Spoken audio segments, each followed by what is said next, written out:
The goal of every horseman in designing a feeding program is to put together a program that will meet the nutrient requirements of the various classes of horses in the safest, simplest, and most economical fashion. Obviously, it would be very convenient if we could take one roughage source and one concentrate source and combine them so that we could meet the nutrient requirements of all classes of horses. However, we know that this is not, it's not quite that simple. The reason being is that the various classes of horses differ in their nutrient requirements.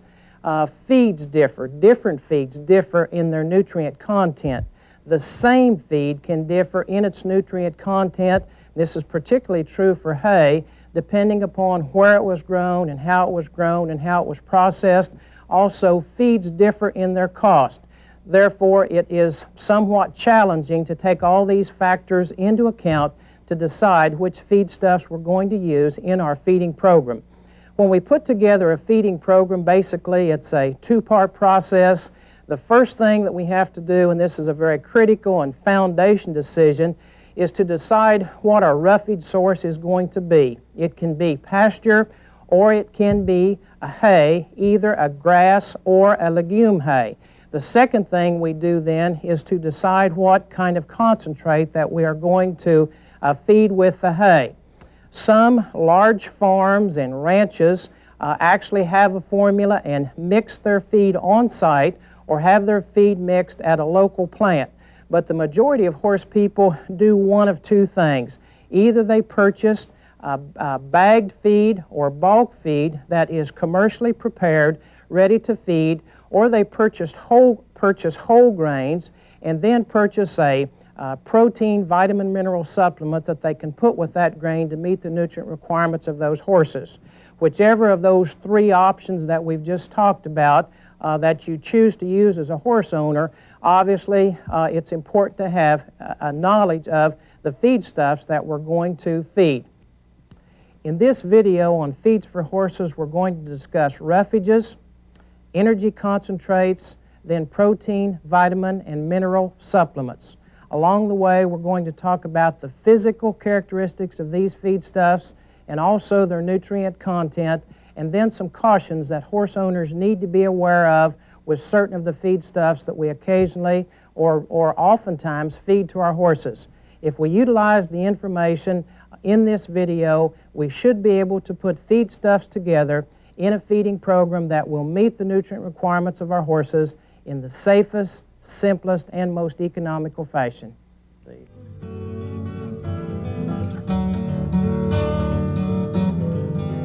All horses require long-stem roughage in their daily diets. High-quality roughage provides nutrients, satisfies a horse's urge to chew, and helps maintain the activity and the integrity of the digestive tract. Since roughage fulfills these most important functions, it serves as the foundation decision around which all other feeding decisions are made. Roughage can be provided to horses either in the form of pasture or hay, with pasture being preferred. Lush, high-quality pasture provides nutrients economically in a very healthy environment. Several species of forages are used in horse pastures, and these forages are categorized according to whether they must be established each year, we call these annuals, or whether they grow every season, called perennials. Then, to season of major forage production. Bahia grass, blue stem, buffalo grass, coastal Bermuda grass, Dallas grass, and Klein grass are perennial warm season grasses. Annual warm season grasses include the hybrid sedans, hybrid sorghum, sorghum sedan crosses, and the millets. Perennial cool season grasses include bluegrass, orchard grass, tall fescue, and timothy. Annual cool season grasses include barley, cereal rye, oats, ryegrass, and wheat. Most grasses are safe for horses, but certain species, either year-round or under certain growing climatic conditions, can cause problems for horses.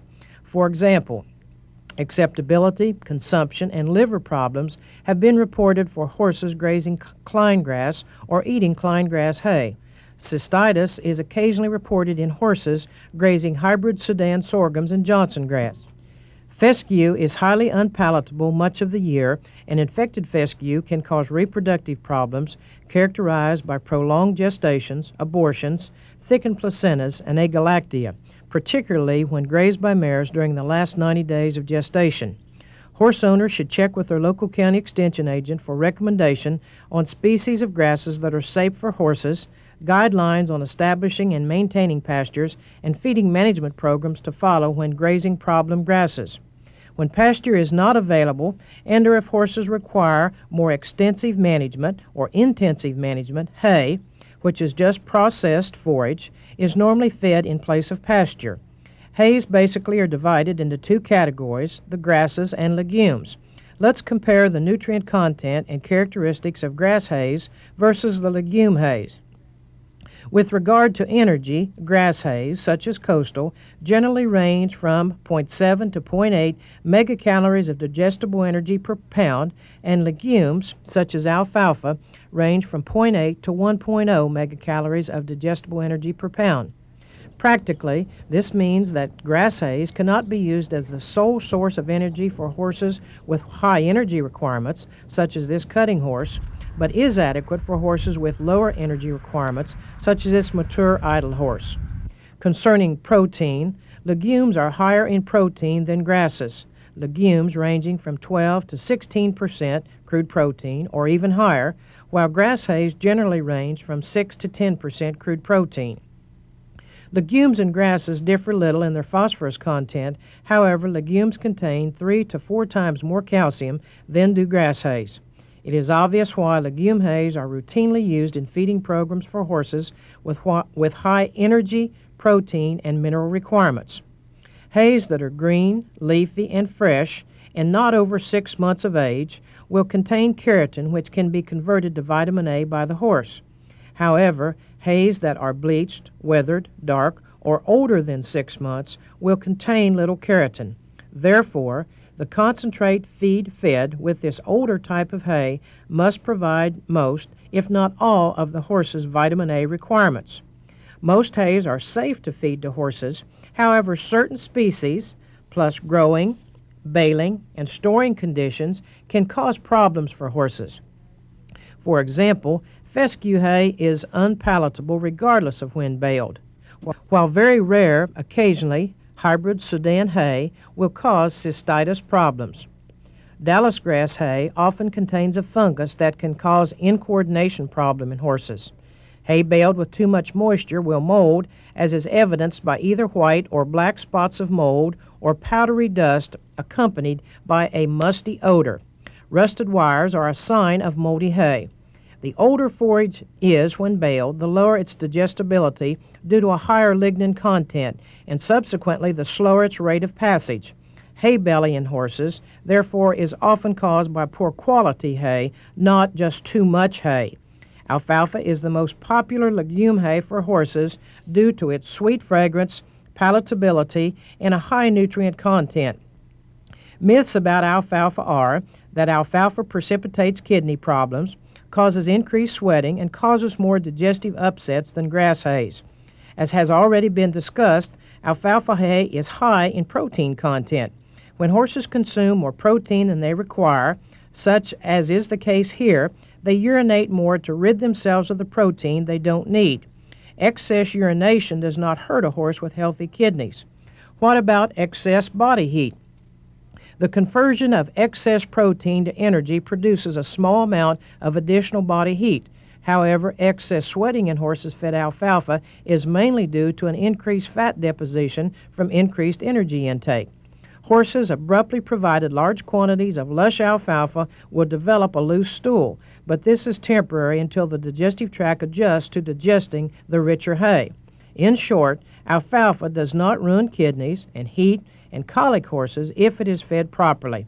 Of real concern with alfalfa hay, however, is the blister beetle problem. The scenario is that at certain times of the year, blister beetles can be present in growing alfalfa, and the beetles can be trapped up in the bales at baling time. When present in the hay, blister beetles are difficult or nearly impossible to detect. If ingested by horses, the beetle poison, called cantharidin, blisters the lining of the gut severely, and the pain often leads to death of the horse. Contrary to some hay growers' comments, beetles have been reported in alfalfa grown in virtually every alfalfa-producing state within the United States. When purchasing alfalfa, buy alfalfa directly from alfalfa growers who perform a pre-bale check on all fields for beetles, and purchase hay baled before mid-June and after August, when beetles are not likely to be present.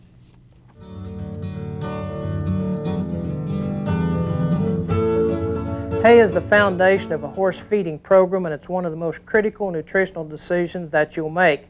One of the problems with hay, however, is that hay is extremely variable in its quality. And since it's so important in a feeding program, but it's so variable in its quality, horse owners need to become hay judges. Whether you're buying a semi-load that pulls into your place or whether you're buying 100 or 50 bales in the field, you need to be able to evaluate hay. And we do that by the system we call the MTFLC method: maturity, texture, foreign material, leafiness, and color.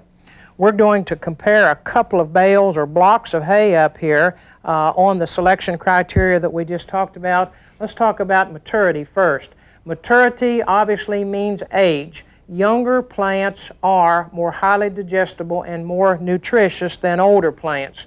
And let me just pull a couple of plants out here, and you can look. This is a younger plant in that it is not as tall. This is an older plant, and you can go all through here. You can see a lot of maturity differences in these two. The next thing we talk about is texture. Texture is what we often refer to as structure. Texture has to do with the size of the stems. You can see the size of these two stems right here. This stem is very small, it's very pliable, it's very fine and very nutritious. This is an older plant, a plant with not nearly as much texture, and you can see that this is a brittle plant. An older plant, more brittle, that will not be nearly as nutritious as the plants that we see in this block of hay right here. Foreign material, I think this is something we can see quite a bit of here. This block of hay is very clean. It has basically almost all coastal Bermuda in it. If you look over here, you can see a lot of, there's dirt, there's burrs, there's weeds, there's even a little manure in here. I think you can see a lot of foreign material in here. Obviously, that's not good. Mold is foreign material, and anytime you pick up a block of hay and you smell it and it doesn't smell good and fragrant and aromatic like this one, then you do not want to buy that for your horses. One of the very, very important things about buying hay for horses is to buy hay that is leafy. And we look here, you can see even in that in this grass plant, you can see how many leaves that you have on there. 1/2 of the energy and 2/3 of the protein in this plant is in the leaves. So obviously, the more leaves, the better. And then when you pull some of these out, you can see maybe they just have one leaf or so. So the more leafiness, the better. And the last thing is color. This hay that is bright and green is desirable over this hay because it indicates the hay was probably put up better. The physical characteristics that we've just talked about are highly correlated with the nutrient content of the hay. And what a lot of horsemen do is they just buy hay and assume that it has the nutrients in it that the grower said it had, or they hope that it has. But more and more all the time, professional horsemen that want the competitive edge are going one step further. They buy good hay and then they have it forage tested. Because if you have your hay forage tested, you know exactly what's in this hay. Then you can adjust your concentrate program to match exactly what's in the hay, which will maximize the performance of your horse, and most importantly will do this in the most economical fashion. County extension agents or feed company technical representatives routinely assist horsemen with getting hay samples analyzed. The steps are as follows. Get a representative hay sample and complete a forage analysis sample information form. Let's look at a sample form. In addition to requester and type of sample being submitted, a horse owner must indicate which analysis they want. At this lab, options range from getting only the crude protein content, which is $5, to a very complete analysis costing about $32. Protein, fiber, and major minerals, costing about $10, will provide sufficient information for most horse owners. At the lab, your sample is ground, analyzed, and its nutrient content is recorded on a computer printout. Here is an actual example. One spring, a horse owner purchased a load of coastal Bermuda grass hay that he felt contained 9 to 10% crude protein. He fed this hay with a 10% crude protein commercial concentrate to his performance horses and fed it for several months. Performance and horse appearance was less than desired. Therefore, he decided to evaluate his feeding program, starting with the test of his hay. A hay analysis showed his hay to have just over 6% crude protein, not the 10% crude protein he expected. He was therefore feeding a protein-deficient diet, which explained his horse's poor performance and appearance. Adding a protein supplement corrected this problem. Horse owners usually feed hay as a roughage source, but in certain situations, storage space may be limited or good hay might be very difficult to find. In these situations, horse owners must consider alternative sources of roughage. One roughage option is to feed alfalfa cubes. Advantages of alfalfa cubes are that they require less storage space, are consumed with less wastage, and are free from dust. Horses, however, eat cubes faster than long-stem roughage. Therefore, to satisfy a horse's need to chew, some long-stem roughage may need to be fed with the cubes.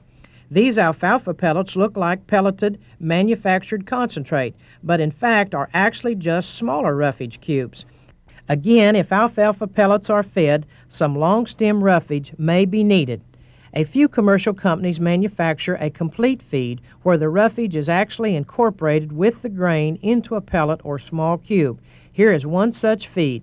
The tag shows 20% crude fiber. As with alfalfa cubes and pellets, some long-stem roughage may need to be fed with this complete feed to satisfy a horse's need to chew.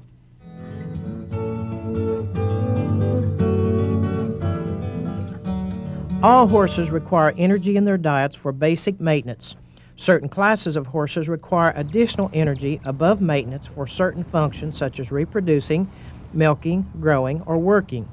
With these latter classes of horses, pasture or hay alone doesn't contain enough energy to meet these horses' energy requirements. Therefore, an energy concentrate must be fed. Let's look at some energy concentrates. Here are the cereal grains, corn, sorghum, which is often called milo, wheat, barley, and oats. Energy in these grains is measured in units called megacalories of digestible energy per pound.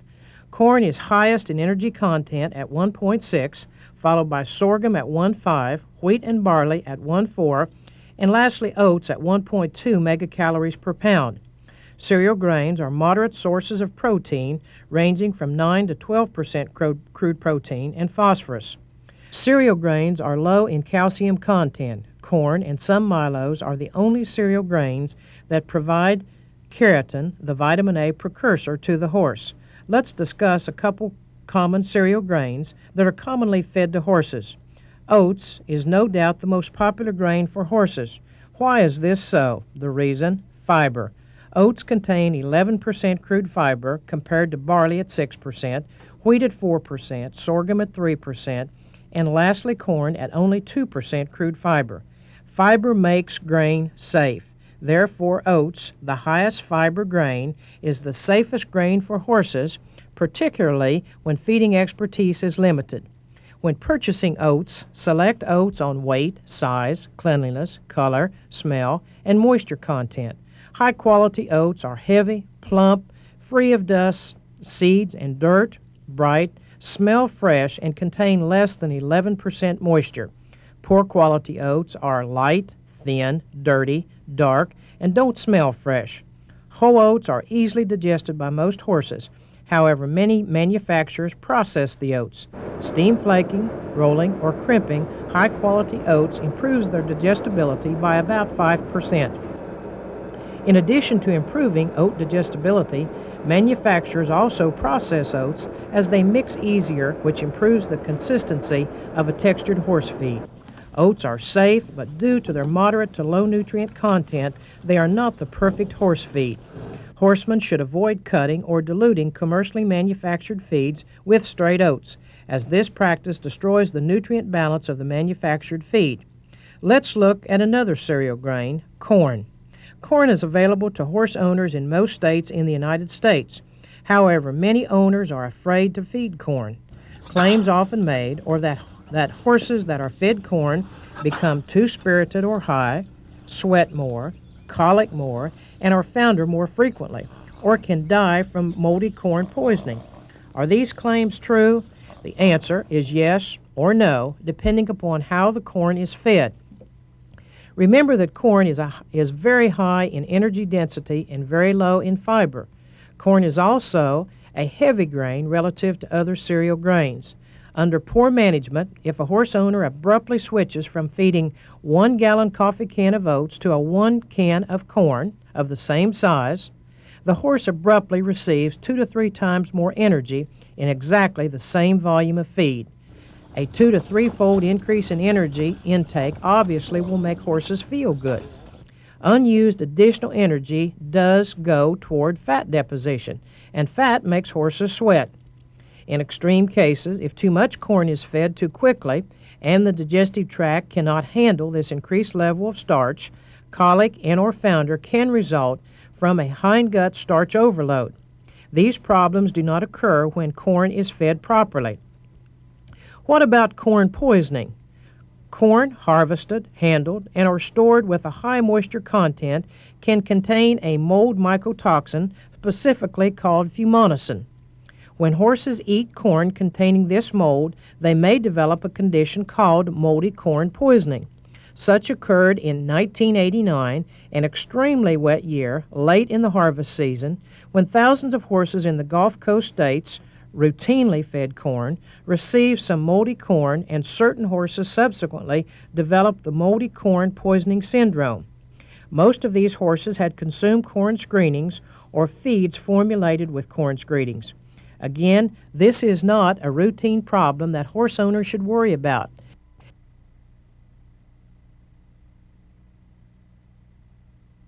Commercial feed manufacturers do test for aflatoxins, which can be poisonous to horses. Kernels of unprocessed grains, which are shown in the right pile, are very hard, and processing increases their digestibility by about 10%. Corn is typically steam flaked, which is shown in the center, or coarsely cracked to produce corn chops, which is the pile seen on the left. When purchasing corn, purchase corn that weighs in excess of 54 pounds per bushel. That is clean, bright, fresh-smelling, mold and insect-free, and dry with less than 13% moisture. Never purchase or feed corn screenings, which are small, broken fragments of corn kernels that could contain mold organisms.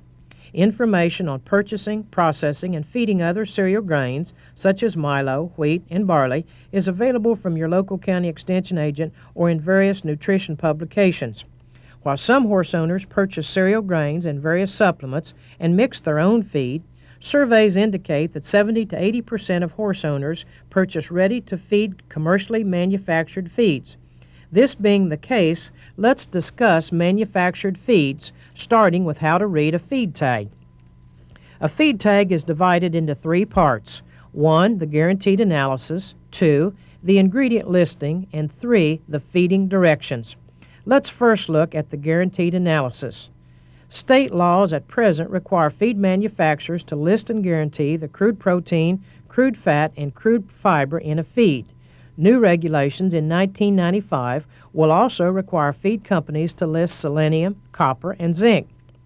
This feed contains 10% crude protein, 3.5% crude fat, and 7% crude fiber.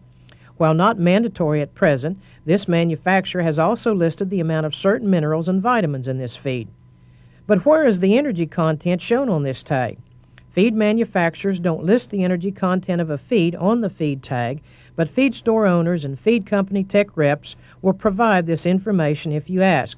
One convenient way for a horse owner to determine the energy content of any conventional feed, which means a feed where there has been no additional fat added, is by using this conversion chart, which converts the percent crude fiber in a feed to the expected megacalories of energy per pound in the feed. See that higher fiber percentages mean lower energy content, and lower fiber percentages mean higher energy content. For example, a 12% crude fiber feed will contain approximately 1.1 megacalories of digestible energy per pound, whereas an 8% crude fiber feed will contain 1.3 megacalories of digestible energy per pound, or 15% more digestible energy. Horse performance depends upon energy intake. Therefore, being able to accurately compare commercial feeds on their energy content is an important skill for a horse owner to learn. It may be the difference between winning and losing. What about textured versus pelleted feeds? This typical textured feed contains 2 cereal grains, oats and corn, a protein, vitamin, mineral pellet, and molasses which binds the mixture together, plus reduces the dust and increases the acceptability. Pelleted feeds are produced when cereal grains and protein, vitamin, and mineral feedstuffs are ground together, then pressed through a die to produce a cylinder-shaped pellet. High-quality pellets are consistent in content, size, and hardness. Advantages of feeding pellets are ease of storage and feed dispensing, less dust, and lowered wastage of feed to horses. Pellets are easy for horses to chew. Specifically, pelleted feeds work well for older horses or any horse with bad teeth. Pelleted feeds are also recommended for foals to prevent sorting, which foals typically do if fed whole grain feeds. Lastly, many operations feed pelleted feeds because they are often 10 to 15% cheaper than the comparable textured feed. Some horse owners don't feed pellets because they suspect that pellets contain lower quality ingredients and that pellets are not as safe for horses when compared to textured feeds. When pelleted feeds are purchased from reputable manufacturers and fed in a good feeding management regimen, neither of these claims are true. As previously was stated, certain classes of horses require greater quantities of energy in their diets, and cereal grain-based rations can solely fulfill those energy needs in most cases. In certain situations, however, some horses require extremely large quantities of energy, possibly more than can be provided with conventional feeds, for horses to perform at their optimum. These extra high-energy demand situations have led equine nutritionists to conduct research on feedstuffs, such as fats and oils, which provide much larger quantities of energy than any of the cereal grains, yet are safe to feed to horses. Here are 4 high-energy feedstuffs which we'll compare to corn. They are a manufactured, ready-to-use, fat-added feed, 2 fat supplements, A and B, which can be top-dressed on conventional feeds or grains, and lastly, oil.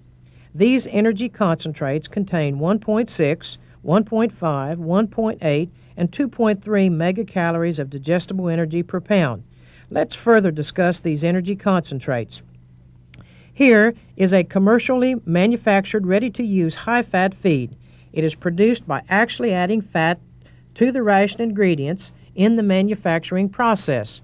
This feed contains 6% crude fat, which is actually 3% added fat, in addition to the 3% fat, which is natural in the grains and is typically found in most all conventional feeds. Here are 2 fat supplements designed to be top-dressed on conventional feeds. Supplement A contains 14% fat and can be fed to adult horses at a rate of up to 5 pounds per day. Supplement B, a dry powdered fat, contains 20% fat and can be fed to horses at a rate of up to 1 to 1.5 pounds per day. What about oils? For over 20 years, endurance and competitive trail riders have been adding oils to their horses' diet as a concentrated source of energy. Vegetable oils such as corn, cottonseed, peanut, or soybean oil are typically fed at 5 to 10% of the grain mixture, or 1/2 to 1.5 pounds of oil per day for a 1,000-pound adult horse. Adding oil to conventional rations may be economically and advantageous over purchasing high-fat feeds or supplement, but adding oil has some disadvantages. First, oil is somewhat difficult to mix in feeds, and secondly, oil must be added at each feeding. This is necessary to prevent the oil in feed from becoming rancid, which could happen if large quantities were mixed at one time. Feed-grade rendered animal fat and lards, which are oils in solid form, can also be fed to horses.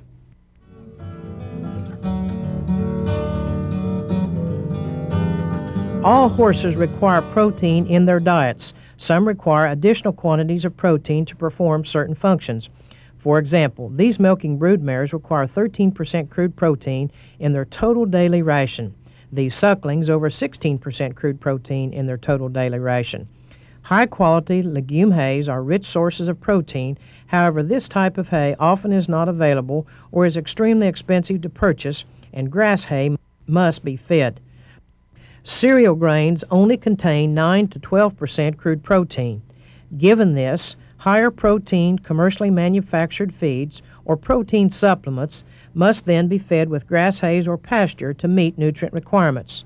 Here are 5 high-protein feedstuffs commonly mixed in commercial horse feeds: soybean meal, cottonseed meal, linseed meal, distillers dried grains or products from the brewing or grain milling industry, and lastly, a dried milk.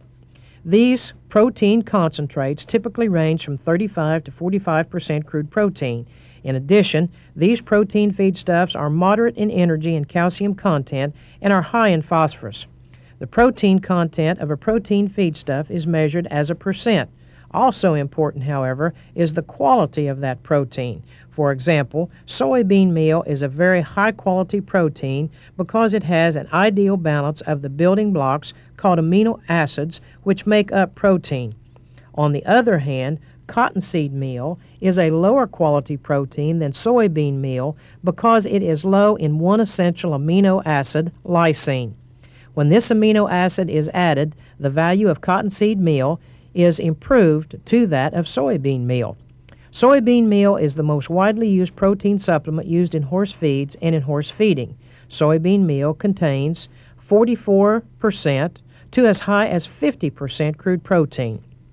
Additionally, soybean meal contains 1.5 to 5.0% fat, which serves as an energy source. Here is a high-quality 14% crude protein commercially manufactured horse feed. Look at the ingredients listing.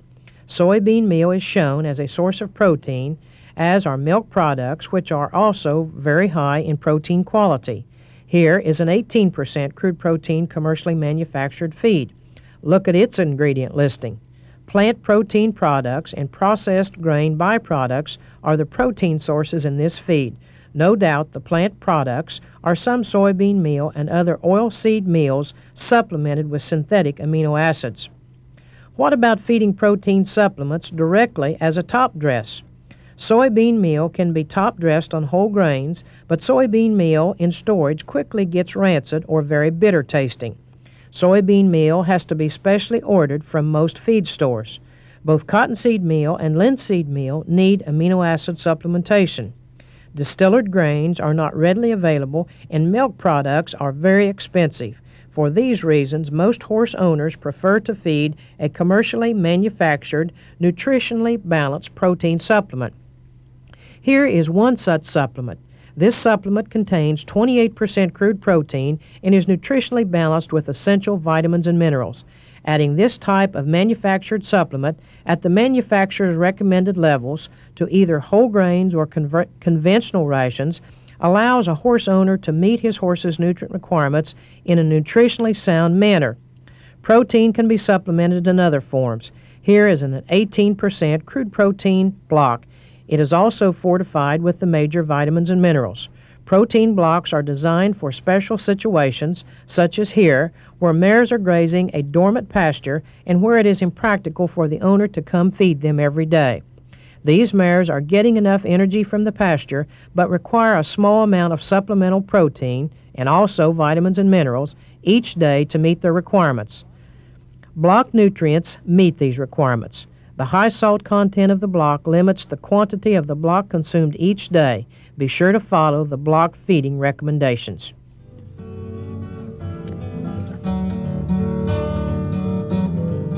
In Jeremiah 14:6 in the Bible, the Old Testament prophet wrote that the wild asses did stand in high places, they snuffed up the wind like dragons, and their eyes did fail, because there was no grass.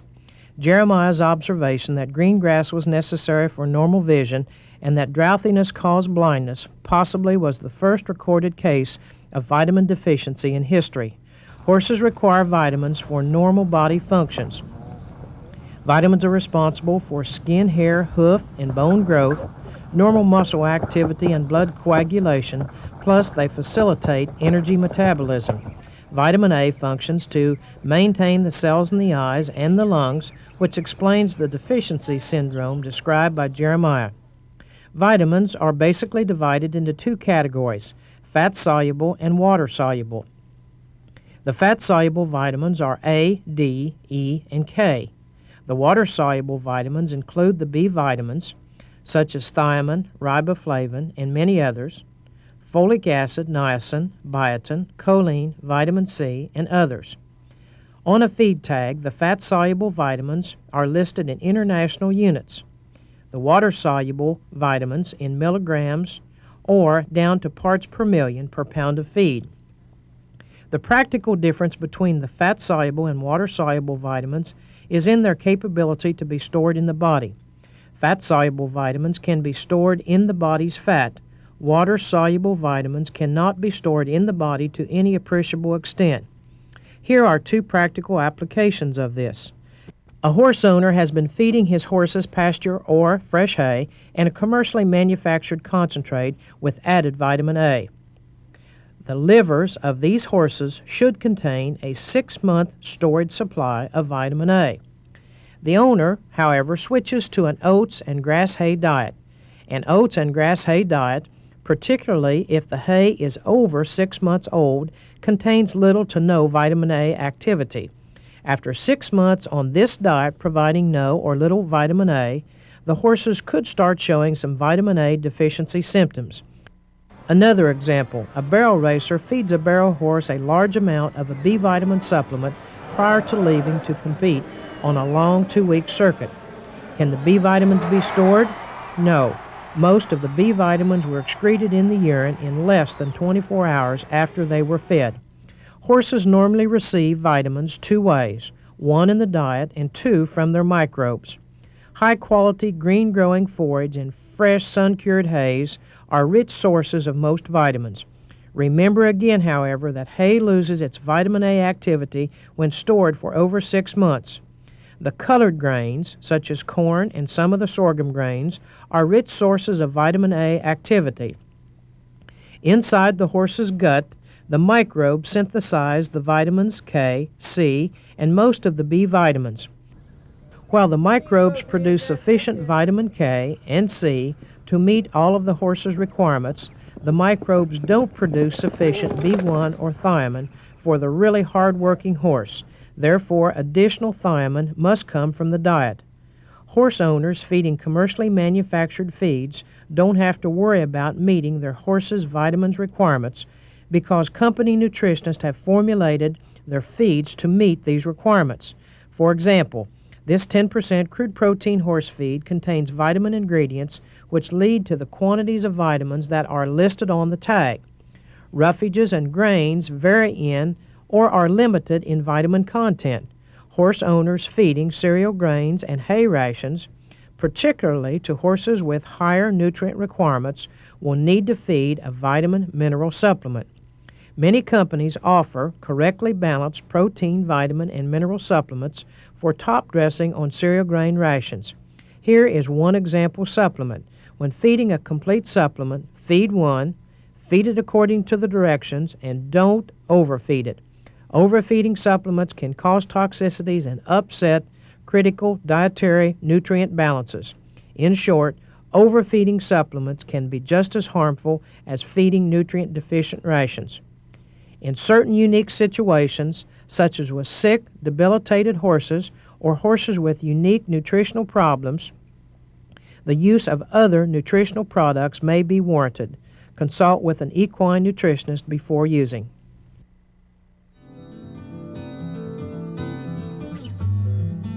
Minerals function as the building blocks for the skeleton, maintain muscle, activate enzymes, and are involved with energy utilization. Horses require about 20 minerals in their diet. The minerals are divided into two categories, major and minor.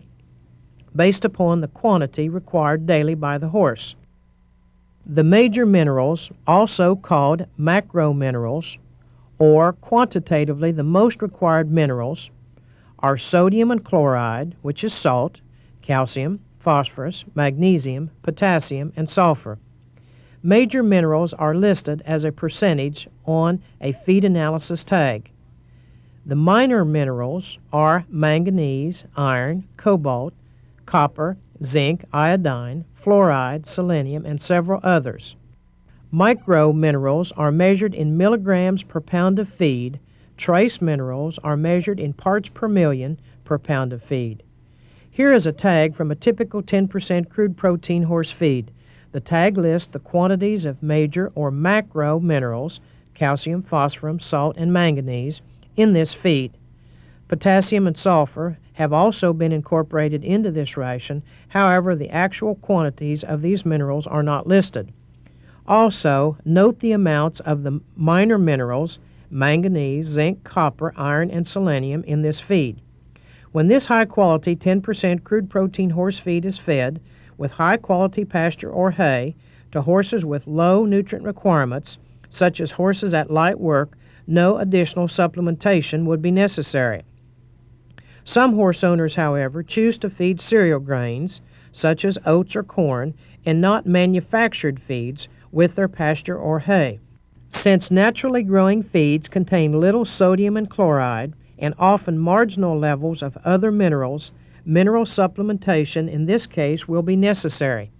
If salt is not provided, horses will lick sweaty objects, eat slowly, and will drink limited amounts of water. Salt-deficient horses will eventually exhibit some incoordination. The mineral requirements of these horses can easily be met through simple mineral supplementation. Here are 3 different mineral blocks. The white block is NaCl, or salt, like our table salt, with no other minerals added. The red block is salt with added trace mineral, causing the block to be red in color. The yellow block is white salt with added sulfur. Trace mineral, or white salt, is traditionally fed to horses. Salt can be fed either in block or loose form, the form depending upon the climate. Feed block mineral in more humid-type climates where the blocks will easily crumble and the horses can more readily consume their mineral requirements. Feed loose mineral in climates where blocks won't crumble. Horses with higher nutrient requirements, for example, growing horses, milking mares, and heavy working horses, fed cereal grains with pasture or hay, may require a supplement with higher levels of certain minerals and possibly protein, depending upon the class being fed. Here is a 28% crude protein horse supplement formulated to be fed with cereal grains. The manufacturer recommends that this supplement be fed at 1/4 to 1/2 pound per horse per day, depending upon the class of horse being fed and the weight. Horse owners often ask if free choice feeding of calcium and or phosphorus minerals, for example ground limestone or bone meal, by themselves, which is commonly practiced in cattle feeding, will work for horses. Horses have nutritional wisdom for salt. In other words, they know how much salt they require, and if offered salt in free choice form, will subsequently consume it to meet their requirements. Horses, however, don't have nutritional wisdom for calcium. Therefore, cafeteria-style feeding calcium does not work for horses. In pasture setting, where the calcium and or phosphorus content of the forage may not meet horse requirements, a 12-6 or a 12-12 mineral block can be utilized. The 12-6 block contains twice as much calcium as phosphorus in a salt block. This block is designed to be fed free choice to horses on grass pasture or grass hay. This 12-12 block, often called a high phos or alfalfa block, contains equal amounts of calcium and phosphorus in a salt block. This block is to be fed free choice to horses on legume pasture or hay. Why feed horses more phosphorus when they are on legume roughage than when on grass roughage? Legume hay or legume pasture is extremely high in calcium content. Feeding this high phosphorus block keeps the calcium to phosphorus intake for these horses at a more desirable 2-to-1 ratio. Now let's review the endpoints discussed in this videotape. Select high-quality roughage, either pasture or hay. Become skilled at evaluating hays on the physical criteria of maturity, texture, foreign material, leafiness, and color. Test hays to determine their nutrient content. Know that green-growing Klein grass, some sorghums, Johnson grass, and fescue, plus the hays, Dallas grass, fescue, and alfalfa, when baled and fed to horses under certain situations can cause problems. Plant, graze, and manage green-growing forage accordingly. Also, purchase hays according to species and proper growing conditions and baling time. When feeding cereal grains, such as oats, provide trace mineralized salt or a nutritionally balanced protein, vitamin, and mineral supplement to meet the horse's nutrient requirements.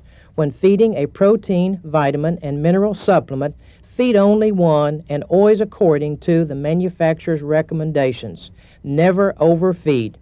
Consider feeding higher fat content feedstuffs, such as a fat-added feed, a fat supplement, or top dressing with oil, to horses performing extremely hard work.